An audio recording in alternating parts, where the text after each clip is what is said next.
నమస్తే welcome to four sights TV. రాబోయే లోక్సభ ఎన్నికల్లో కాంగ్రెస్ అగ్రనేత రాహుల్ గాంధీ ఉత్తరప్రదేశ్ అమేథీ లోక్సభ నియోజకవర్గం నుంచి పోటీ చేయడం దాదాపు ఖరారైంది. ఢిల్లీలో జరిగిన పార్టీ సమావేశంలో ఈ నిర్ణయం తీసుకున్నట్టు తెలుస్తోంది. రాహుల్ గాంధీ పేరును అధిష్టానం అధికారికంగా 2 రోజుల్లో ప్రకటించవచ్చు.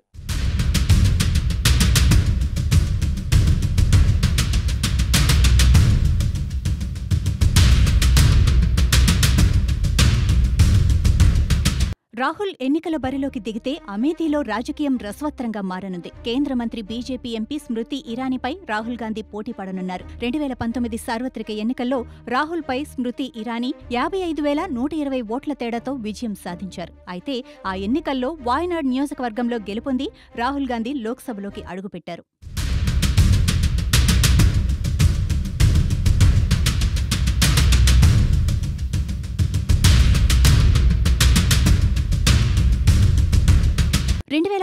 ఎన్నికల్లో రాహుల్ గాంధీ చేతిలో స్మృతి ఇరానీ ఓడిపోయారు. అయితే ఆమె ఆ తర్వాత 5 ఏళ్లలో తన పాపులారిటీని పెంచుకున్నారు. 2019 ఎన్నికల్లో రాహుల్ గాంధీని ఓడించి చారిత్రాత్మక విజయంతో కాంగ్రెస్ కు షాక్ ఇచ్చారు. అమేథీతో పాటు 2వ నియోజకవర్గం ఎంచుకొని రాహుల్ పోటీ చేసే అవకాశాలు లేకపోలేదు.